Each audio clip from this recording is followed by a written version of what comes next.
오늘은 런닝 크리스천 리더를 따라서라는 제목으로 우리 하나님의 말씀을 함께 나누고자 합니다. 최근에 어떤 것을 좀 배우는 경험 하신 적이 있으십니까? 우리 권사님들께서는 몇 달 전부터 이제 수요 예배를 마치고 나서 라인 댄스를 배우고 계십니다. 다른 분들도 개인적으로 무엇인가를 배우는 경험을 하고 계실 겁니다. 자기 개발이 될 수도 있고 미래를 준비하기 위함이거나 내가 일을 하기 위해서 일을 하는 그 방법을 배우는 중에 계실 수도 있습니다. 무엇인가 배우기 위해서는 우리가 가이드가 필요하다라는 것을 느끼죠. 나를 이끌어줄 리더가 필요하다라는 것입니다. 인간은 태어나는 순간부터 누군가를 어떤 대상을 모방하며 배우고 자라갑니다.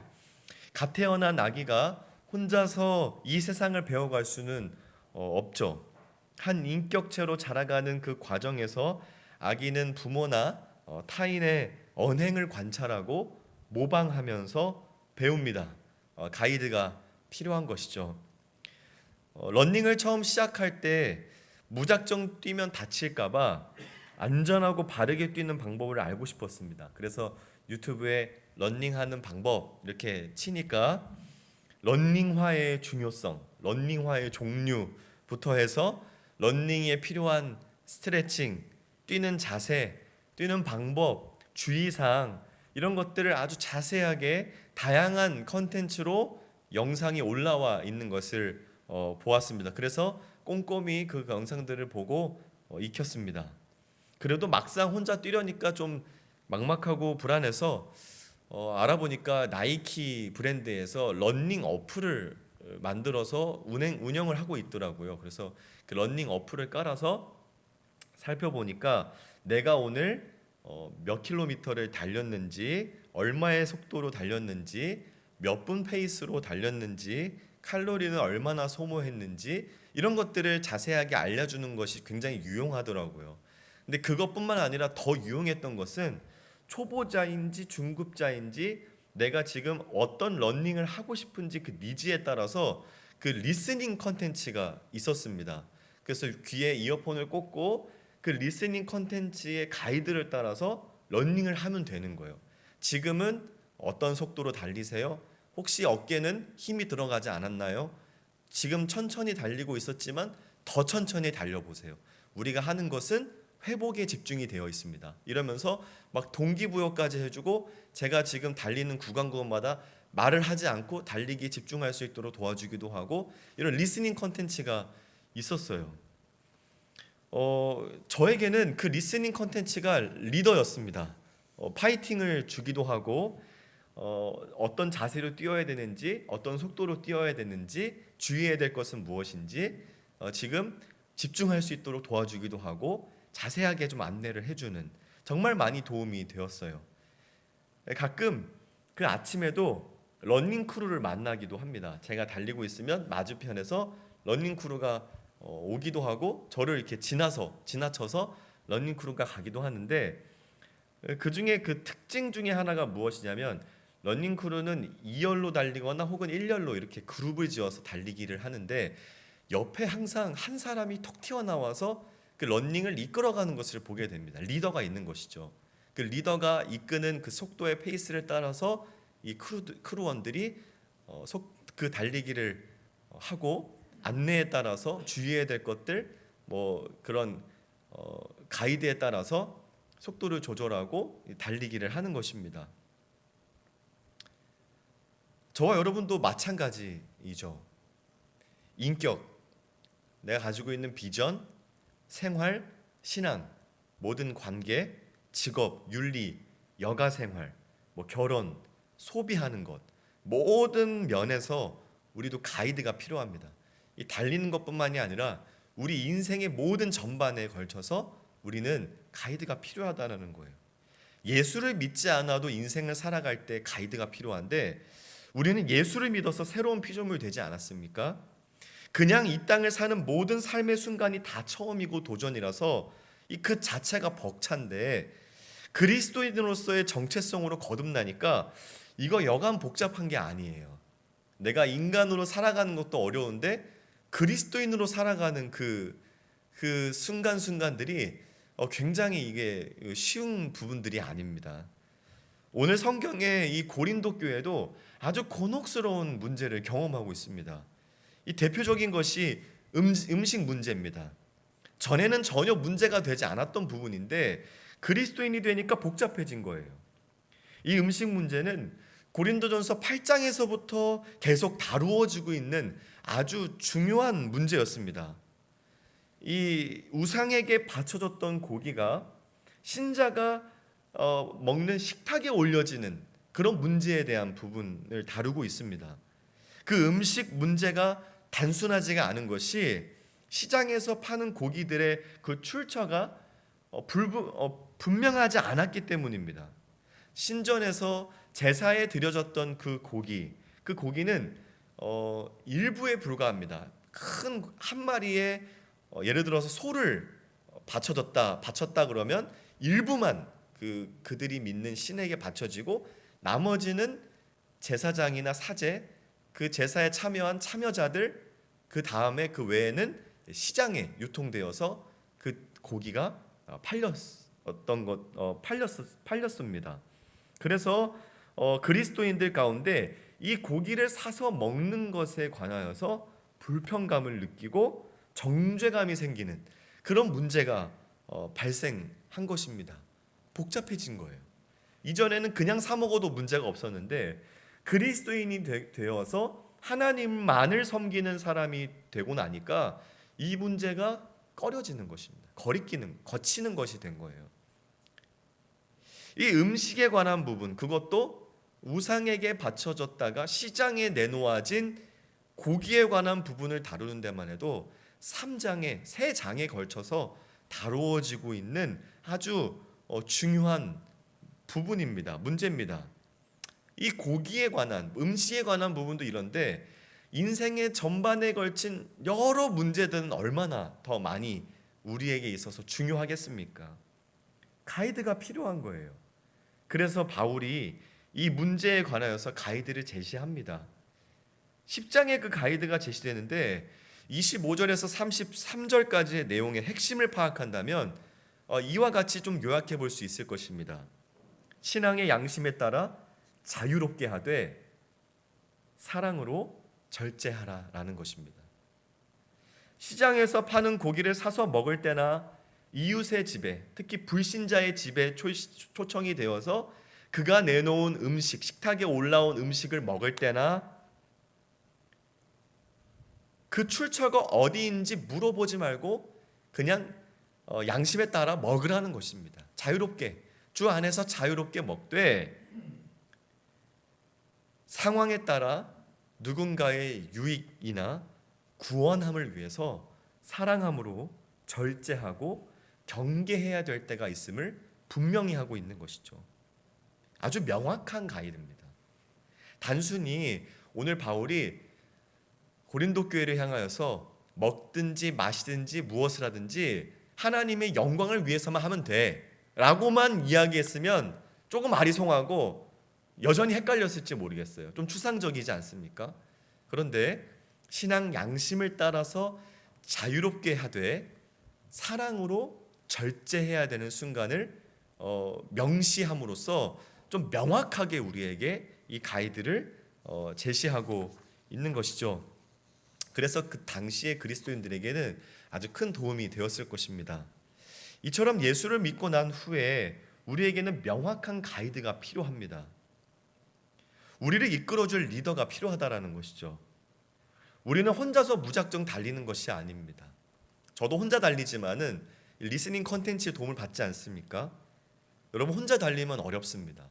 부상당할 수 있습니다. 고린도 교회에게 바울이 가이드가 되어 주었고 바울에게는 성경과 예수님이 그분의 말씀이 가이드가 되어 주었듯이 우리도 예수께서 인도하시는 가이드를 받아서 달려가야 된다는 것입니다. 그래야 탈이 없습니다. 사랑하는 여러분, 우리도 주님의 인도하심을 따라 때때로 어떻게 해야 될지 배우고 훈련을 받아야 됩니다. 그래야 안전하고 바르게 달려갈 수 있는 것이죠. 크리스천에게 가이드가 필요한 순간이 있다면 오늘 전 두 가지를 꼽아보고 싶습니다. 첫 번째로는 모를 때입니다. 다시 말해서 지혜가 필요할 때라는 것이죠. 아기는 태어나면 아무것도 모릅니다. 본능적인 부분을 제외하면 뭐든지 다 가이드가 필요하고 자신을 인도해 줄 리더가 필요합니다. 다 가르쳐 줘야 돼요. 바울은 신앙의 시작 단계에 있는 자들을 젖먹는 아기로 표현합니다. 고린도 교회가 이제 신앙을 막 시작한 단계에 있음을 오늘 이렇게 표현하고 있는데 고린도전서 3장 2절의 말씀입니다. 우리 같이 한번 읽어볼까요? 시작. 내가 너희를 저주로 먹이고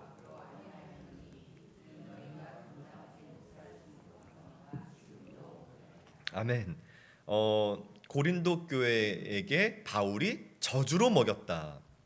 그렇다는 것은 고린도 교회의 수준이 아직 그 신앙의 단계가 초보 수준, 시작의 단계에 있다라는 점을 우리가 알 수 있는 것이죠.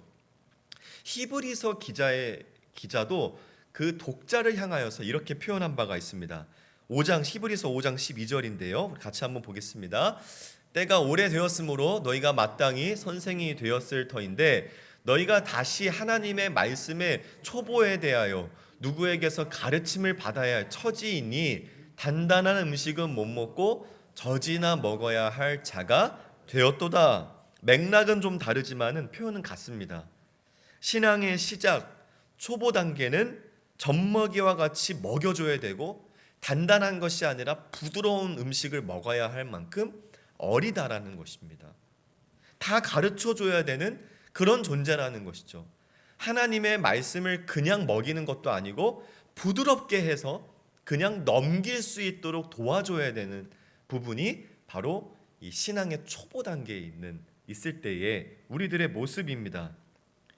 예수 믿고 이제 신앙생활을 처음 시작하는 것과 같은 그런 케이스가 우리 청년부에 아주 많습니다.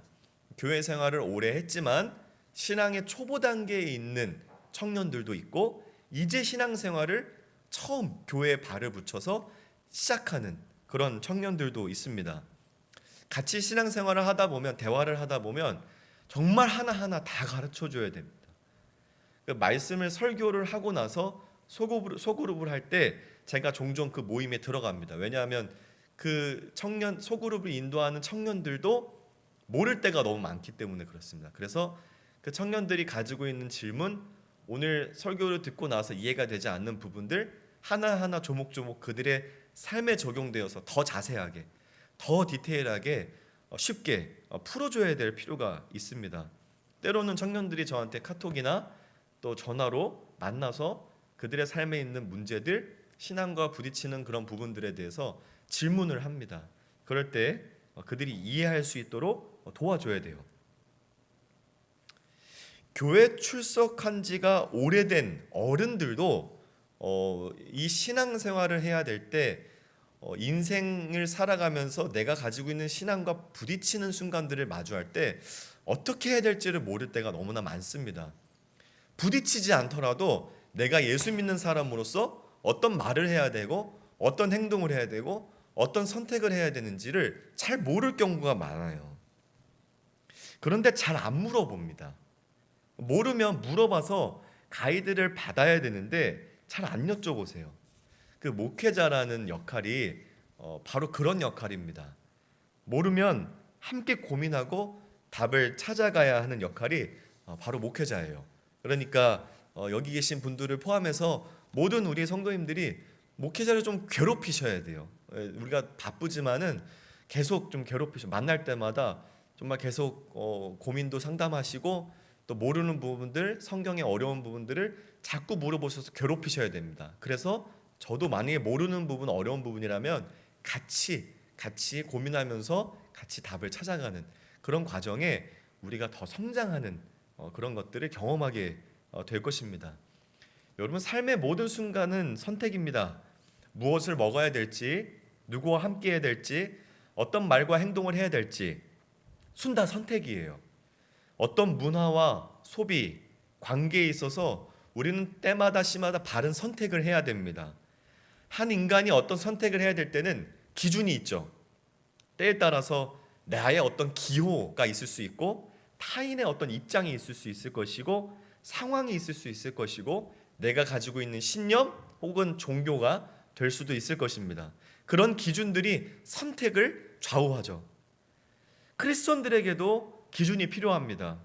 어떤 선택의 상황에 있다 할지라도 절대 흔들리지 않는 기준이 필요합니다. 아주 단단한 기준이 있어야 됩니다. 그래야 인생의 다름질, 이 신앙의 다름질을 계속 흔들리지 않고 달려갈 수 있습니다. 그 기준이 무엇입니까? 오늘 본문에서 우리에게 가르쳐주는 기준은 하나님의 영광, 두 번째는 이웃의 유익입니다. 이웃의 구원이에요. 신앙의 시작, 초보 단계에 있는 크리스천에게는 분명한 가이드가 필요합니다. 아기가 자랄 때 어떤 것은 된다, 어떤 것은 안 된다의 기준을 분명하게 제시해 줘야 됩니다. 아이가 조금씩 이렇게 사리가 분별하는 그런 지각의 그 인지 능력이 발달할수록 부모에게로부터 자꾸 확인하려고 그래요. 이 행동이 맞나? 해도 되는 것인가? 우리 이제가 계속 밥을 먹다가 컵에 있는 물을 식탁에 이렇게 부어요. 계속. 붓는데 붓고 나서 아빠를 보고 엄마를 봅니다. 제가 안 된다 그랬거든요. 하면 안 돼. 어느 날은 자꾸 밥에 붓고 안 된다고 했는데 계속 확인해요. 이게 진짜 안 되는 건지, 아빠가 지금 화가 났는지 안 났는지 계속 확인합니다. 그럴 때 그 기준이 흔들리면 아기는 헷갈리기 시작해요. 절대 안 되는 것은 계속 안 되는 것입니다. 이 기준을 분명히 제시해 줘야 돼요. 안 그러면 혼란스럽습니다. 무엇을 어떻게 해야 될지 몰라요. 오늘 성경은 우리에게 분명한 가이드를 제시해 주십니다. 하나님의 영광, 이웃의 구원입니다. 예수 그리스도 안에 살아가는 우리들의 모든 삶은 하나님의 영광이 됩니다. 무엇을 먹고 마시든 하나님께 영광이 되는 것이죠. 왜냐하면 예수님의 말씀과 그분의 마음이 그 사람의 말과 행동, 선택을 이끌어가기 때문에 그렇습니다. 예수가 안에 있는 사람이 살아가는 모든 삶의 순간이 하나님 보시기에 너무 기쁜 거예요. 너무 예쁘고 사랑스러운 것이죠. 하나님께 영광입니다. 자유로워요. 그 안에서는 우리 양심이 자유롭습니다. 그런데 거기에 더하여서 이웃을 생각하라고 우리에게 가이드를 제시해 주시는 것이죠. 그들의 유익과 더 나아가서 그들의 구원을 위하여서 주 안에서 주어진 나의 자유를 절제하고 경계해야 될 순간들이 있다라는 것입니다. 바울이 이렇게 말합니다. 오늘 본문 32절로 33절의 말씀인데 우리 같이 한번 다시 읽어보겠습니다. 유대인에게나 헬라인에게나 하나님의 교회에나 거치는 자가 되지 말고 나와 같이 모든 일에 모든 사람을 기쁘게 하여 그들로 구원을 받게 하라. 아멘. 거치는 자가 되지 말고 나와 같이 많은 사람의 유익을 위하여 그들로 구원을 받게 하라고 분명한 가이드를 제시해 주시는 것이죠. 사랑하는 여러분, 크리스천으로 살아가는 것이 쉽지 않으시죠? 쉬우면 이상한 겁니다. 그러나 오늘 주님께서 바울 사도를 통해서 우리에게 분명한 기준을 주십니다. 오늘 본문은 음식 문제를 다루고 있지만은 그 원리는 많은 부분에, 상당한 부분에 우리는 적용할 수 있습니다. 그 근본이 되는 원리가 무엇인가?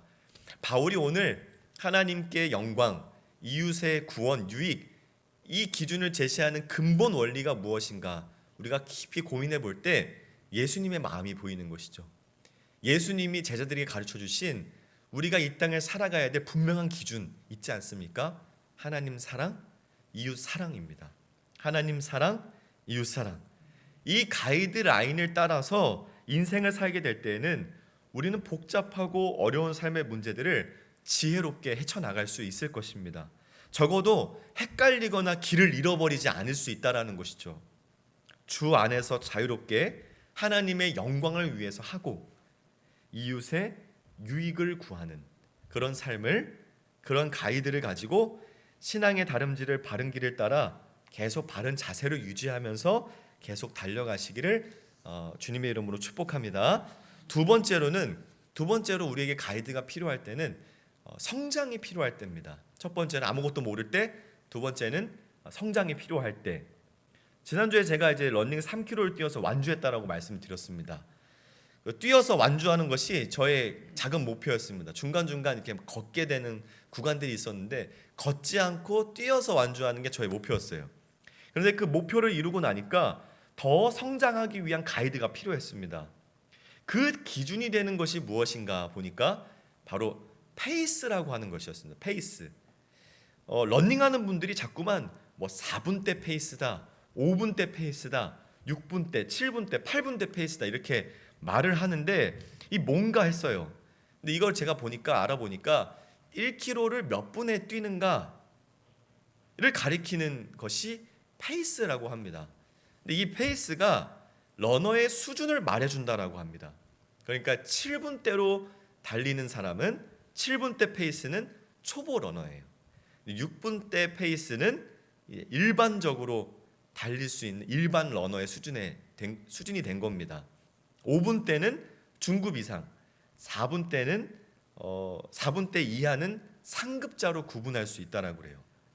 제가 처음 러닝을 시작했을 때 제 기록을 이제 나이키 그 러닝 어플에 다 남아 있지 않습니까? 처음 러닝을 했을 때는 8분대였습니다. 왕초보.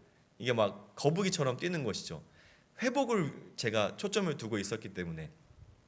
근데 자꾸 뛰다 보니까 7분, 최근에는 6분 초반대 이렇게 1km를 몇 분 안에 뛰는가 했을 때 6분 초반으로 이렇게 페이스가 이렇게 좀 줄어드는 것을 제가 경험했습니다. 이제 6분 초반대가 되었으니까 제가 이제 보통 수준에 된 거예요. 보통 수준에 되고 그렇게 뛰어도 다음 날에 근육통이나 이런 게 없어요. 그래서 다음으로 넘어갈 때가 됐습니다. 이제 뭐 4km가 됐든 5km가 됐든 차근차근 이제 늘려가야 돼요. 저는 이제 앞으로 뭐 10km 러닝 더 가능하다면 더 이 거리수를 늘려서 나중에 제 그 큰 목표는 뭐 풀 마라톤까지는 아니어도 하프까지는 한번 해보고 싶다 이런 생각이 요즘에 좀 듭니다. 건강이 계속 좋아지는 것을 느끼니까요. 그 신앙도 러닝과 같습니다. 경륜이 쌓이고 실력이 쌓일수록 더욱 페이스 조절이 중요해지는 것이죠. 성장해야 되기 때문에 그렇습니다. 러닝 초보일 때는 그냥 달리기만으로 충분했습니다. 아니 버거웠습니다. 그러나 어느 시점부터는 페이스 조절, 회복 속도, 부상 관리, 뭐 전략적인 루틴이 필요해집니다. 신앙도 마찬가지죠. 말씀을 어느 정도 알고 기도의 시간도 좀 쌓이고 교회 생활이 익숙해지고 루틴이 생겼을 때 그 다음은 책임 있는 훈련, 깊이 있는 성장이 필요한 시점이 온다라는 것이에요. 성장하는 신앙에는 반드시 리더가 필요합니다. 가이드가 있어야 돼요. 장거리 러닝에도 페이스 메이커가 있다라고 합니다. 이 마라톤을 할 때 페이스 메이커라는 이 역할을 감당하는 사람이 페이스 조절을 해주는 거예요. 그러니까 달리는 사람은 그 사람만 보고 달리면 됩니다. 그 사람의 속도에만 맞추면 돼요. 다른 거 신경 쓰지 않고 이 사람이 달리는 것만 보면 그 페이스를 조절하면서 달릴 수 있게 됩니다. 뭐 돌뿌리가 있다거나 아니면 좀 여기서 꺾인다라거나 반환점이 있다라거나 이런 부분들을 이 페이스 메이커가 이렇게 알려줍니다. 안내를 해주는 역할을 하는 것이죠. 오늘 말씀해 보니까 바울이 우리 신앙의 페이스 메이커가 되어주는 것을 보게 됩니다. 11장 1절의 말씀 우리 같이 한번 읽어보겠습니다. 시작. 내가 그리스도를 본받는 자가 된 것 같이 너희는 나를 본받는 자가 되라. 오늘 우리는 그 바울의 가르침을 기록된 말씀을 통해서 봤습니다. 그러니까 우리는 바울을 본받되 바울이 적어놓은 우리에게 전해준 기록된 말씀을 통해서 우리는 바울을 본받습니다. 그런데 우리는 잘 알고 있듯이 구약과 신약의 모든 말씀이 곧 우리 주님 예수 그리스도요 우리 하나님이시라는 것을 우리가 알고 있죠. 이것을 함께 읽은 1절에도 우리로 하여금 확증하고 있지 않습니까? 바울이 자신을 본받으라고 하면서 바울 자신은 누구를 본받고 있다라고 합니까? 예수 그리스도입니다.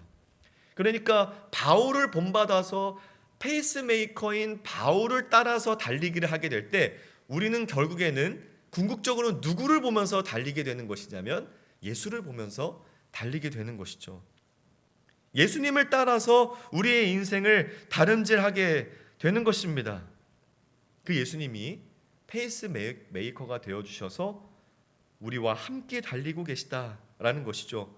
예수님은 우리에게 달릴 힘도 주실 뿐만 아니라 언제 속도를 높여야 될지, 언제 줄여야 될지, 언제 쉬어야 될지 다양한 방식을 통해서 우리에게 알려주십니다. 기본적으로 예수님은 성령을 통해서 알려주십니다. 그리고 성령님은 말씀을 통해서 역사하시죠. 어떨 때는 우리 예수님이 우리에게 때로는 고난 허락하시기도 합니다. 시련을 통해서 성장하게 하시죠. 어떨 때는 공동체를 통해서 우리의 페이스를 조절하십니다. 균형을 잡아주시기도 하고 성장하는 발판을 마련해 주시기도 하죠. 공동체 생활을 할 때는 서로가 서로에게 성장의 발판의 역할을 해주기도 합니다.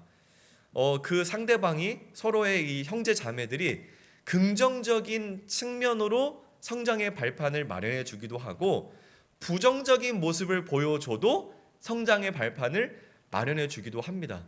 신앙이 더 인격이 깊어지는 것이죠. 서로 부족한 사람들이 만났으니 얼마나 속으로 좀 이렇게 끓는 그런 순간들이 많이 있겠습니까? 같이 무엇인가 행사를 하나 하려고 해도 사실 마음이 맞지 않을 때가 많잖아요. 그럴 때 우리의 인격이 더 깊어지는 것이죠. 성장의 발판이 마련되기도 하고 공동체를 통해서 나의 페이스가 균형을 맞춰져 가기도 합니다. 때로는 예수님이 우리의 목표를 다시 상기시켜 주시기도 합니다. 소망을 주시는 것이죠. 그래서 다시 예수님을 바라보고 힘을 내어서 달려가도록 하십니다. 우리가 성장해야 되는 대상은 예수 그리스도입니다. 우리가 예수 그리스도의 장성한 분량에 이르기까지 자라가야 되지 않습니까? 우리가 예수님께서 성장의 대상이 되실 뿐만 아니라 우리가 달려야 되는 목표가 되신다라는 것도 알고 있죠. 내가 아직 그리스도의 장성한 분량에 이르지 못했다라는 것을 우리가 잘 알기 때문에 우리는 그것을 가이드 삼아서 계속 페이스를 조절하며 성장해 나아가야 됩니다. 우리는 아직 멀었습니다. 계속 성화의 과정을 거쳐서 예수님처럼 예수님께 더 가까이 자라가야 되는 것이죠. 사랑하는 여러분, 지금 누구의 말을 따라가고 계십니까? 여러분들은 인생을 살아갈 때 누구의 말에 가장 귀를 기울이십니까? 누구를 바라보면서 여러분들의 인생을 달려가고 계십니까? 내 속도와 내 감정, 내가 처한 상황과 환경, 나의 기질이나 성향, 세상의 소리와 소문이 아니라 예수 그리스도를 따라서 달려가고 계십니까? 예수님은 단지 우리의 목표가 아니십니다. 말씀과 성령, 공동체와 고난, 그리고 때로는 소망과 목표를 통해 우리의 다름질을 이끄시는 리더가 되십니다. 목표일 뿐만 아니라 리더가 되시고 페이스메이커로서 우리의 다름질을 이끌어 가신다는 것이죠. 여러분, 스승을 너무 많이 두시지 마시길 바랍니다. 오직 예수만 따라가시기를 부탁을 드립니다. 예수님만 따라 달릴 때에는 우리 넘어지지 않을 수 있습니다. 다치지 않을 수 있습니다. 그리고 반드시 완주할 수 있습니다. 이것을 예수님이 가능케 하세요. 시편 119편 32절 말씀에 우리에게 아주 중요한 말씀 주고 계신데요. 같이 한번 읽어보겠습니다. 시작. 주께서 내 마음을 넓히시면 내가 주의 계명들의 길로 달려가리이다. 아멘. 우리의 마음은 하나님의 은혜로 넓어졌습니다. 하나님의 은혜가 먼저입니다. 하나님의 은혜로 넓어집니다. 그리고 예수님의 마음처럼 넓어져 가고 있습니다. 그 예수님의 마음이 우리의 다름질의 기준이 되어서 우리를 계속 이끌어 주시리라 믿습니다. 우리는 예수님의 마음이 기준이 되어야 됩니다. 왜냐하면 그 마음으로 넓혀 주셨기 때문에 우리는 그 계명들의 길로 달려갈 수 있게 되었기 때문이죠. 예수님이 우리의 리더십입니다. 그분을 바라보면서 예수님의 인도하심을 따라 함께 달려가기를 소망합니다. 그런 우리에게 끝까지 완주하는 은혜가 있을 줄로 확신합니다.